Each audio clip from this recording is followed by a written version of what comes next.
Ontology, epistemology, and paradigms. Where and how much should you write about them in your thesis? You've probably come across the terms ontology, epistemology, and paradigm on more than a few occasions. And let's be honest, they do sound like jargon from another planet. But don't panic.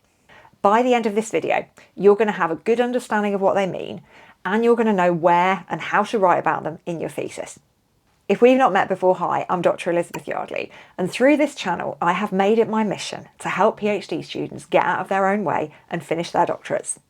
Ontology, epistemology, paradigms, a lot of people's eyes just glaze over when I say those words. Because they're completely abstract, they feel impenetrable, and you're just like, I don't get it. Well, don't worry, because you will soon. Now, if by the time I get to the end of this explanation about ontology and epistemology and paradigms, and you're like, that's not enough, I need more detail, that's fine. I have got a load of other videos on them.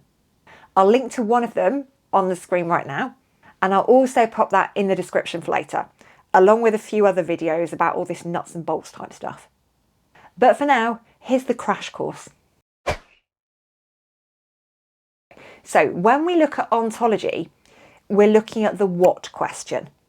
When I look at the social world, what do I see? What is there? So is that social world, is that reality made up of things that you can measure, like poverty rates?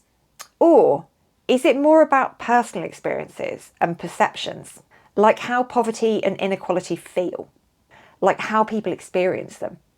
Another way that I explain this is to think about the social world as a hotel or a home. If you're thinking about the social world as a hotel, essentially you're seeing this fairly rigid, concrete structure that is going to be the same to the person who stays in it this week, the person who stays in it next week. Everything is quite uniform, everything is quite standard. The hotel exists whether you stay at it or not. The hotel exists whether you study it or not. It just is, right? On the other hand, if you look at the social world as a home, you see it very differently because your home is personalised. You make your mark on that home. You have an impact on that home. It isn't just a building. It isn't something that people are coming in and out of. It's something that you are shaping yourself. So your ontology is about answering the what question. What do you see when you look at the social world? Do you see something that's fairly fixed and fairly rigid, like the hotel, like poverty rates? Or do you see something that is constantly under construction and always changing, dependent upon the people who are passing through it?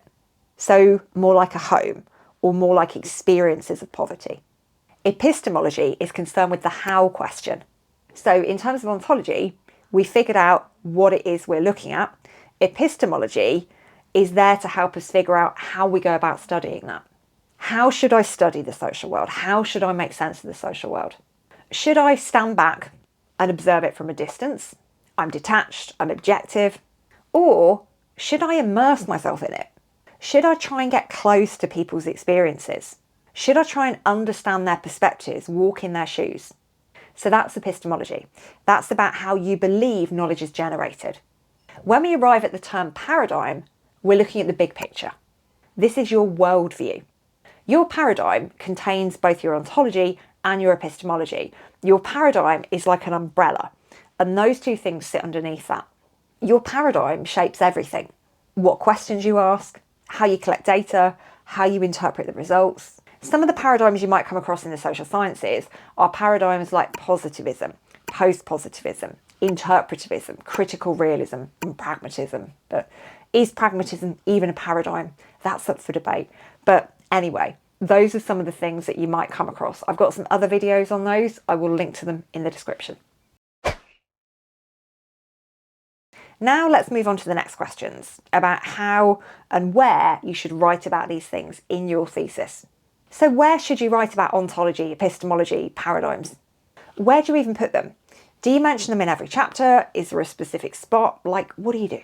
Now, the bulk of the writing around these things is going to live in your methodology chapter. However, you will need to refer to them in other chapters too, like the introduction. The introduction of your thesis is about setting the stage.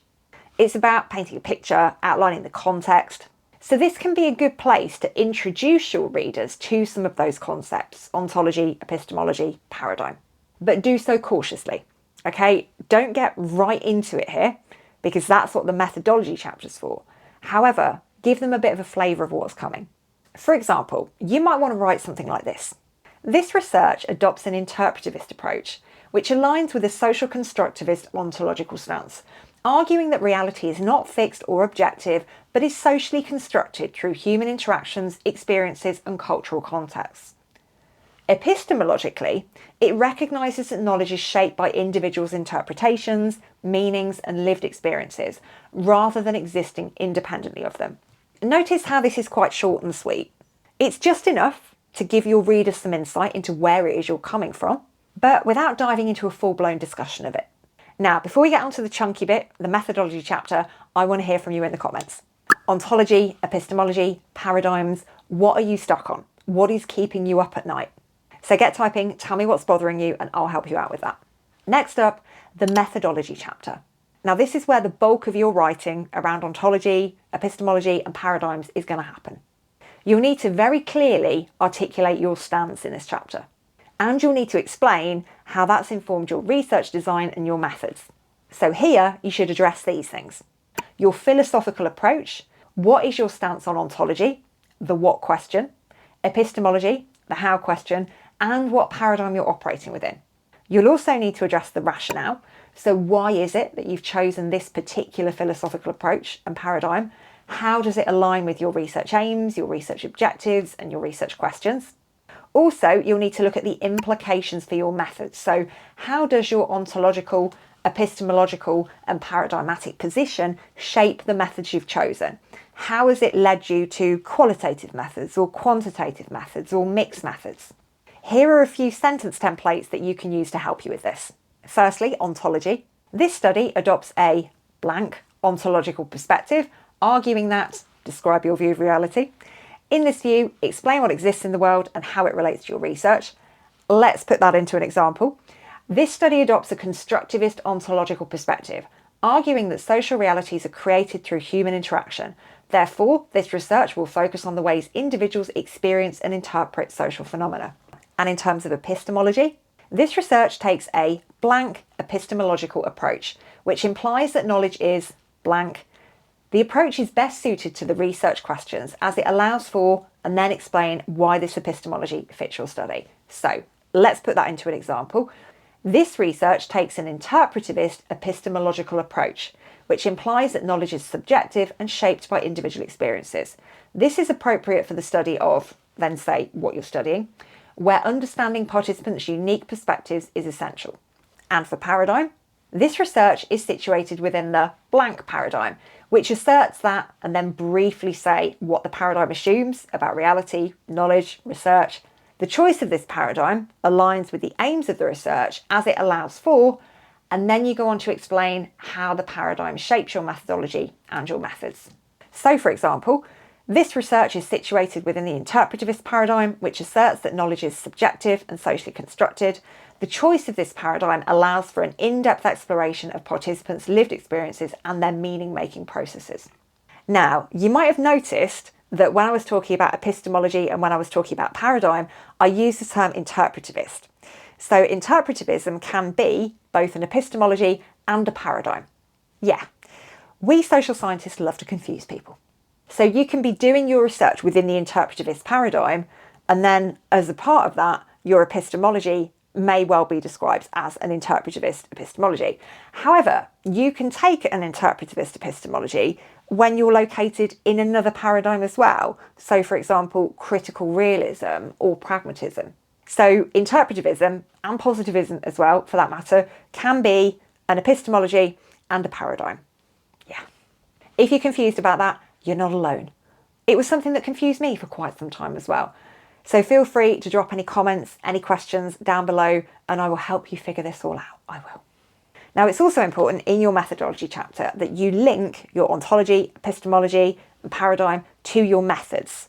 The methods being the actual tools that you are using to collect and analyse your data. And here's an example of what that might look like. Given the constructivist ontological, interpretivist epistemological, and interpretivist paradigm, this research adopts a qualitative methodology to explore how individuals perceive and make sense of their social worlds. The choice of qualitative methods aligns with the belief that meaning is co-constructed through social interactions. Now, let's take a look at the discussion chapter. Now, by the time you get to your discussion in your thesis, your reader, your examiner, they're going to be well aware of your ontology, your epistemology, and your paradigm. So there's no need to repeat that stuff. But what you can do is reflect on how those things have shaped your interpretation of your data. So here's an example of a reflection on how your stance has impacted your analysis. The interpretivist epistemological approach adopted in this study shaped the way data was analysed, focusing on the meanings participants attached to their experiences, rather than attempting to identify objective truths. And here's an example of something you might include when you're writing about how your paradigm shaped your interpretation. Given the constructivist ontology and the interpretivist paradigm, this study's findings highlight the importance of considering participants' individual interpretations of social phenomena rather than seeking generalisable conclusions. And on to a really important question now. How much should you actually write? Now, the main thing that I would say is don't overdo it, okay? You are not writing a philosophy textbook. So keep your explanations relevant and concise. So aim for clarity. Your examiner wants to understand your stance in relation to your research. They don't want a detailed history of philosophical thought. So always, always, always link it back to your research. Always write about it in terms of what you're doing. Try and avoid any abstract stuff. Because I have read so many PhD theses which have had page after page after page of just description of what paradigms are and ontology and epistemology, and then laying it all out in order to be able to then, several pages later, situate their own study in it. You don't need to do that. You need to think about your own study at the front and centre when you're writing about these concepts. It's very, very easy to disappear down an abstract conceptual rabbit hole. Your examiner won't thank you for that. So keep it relevant, link it directly to your research. And I'm going to pop up on the screen now some phrases that will be helpful for you to do that, some phrases that you can draw upon when you're writing about this stuff.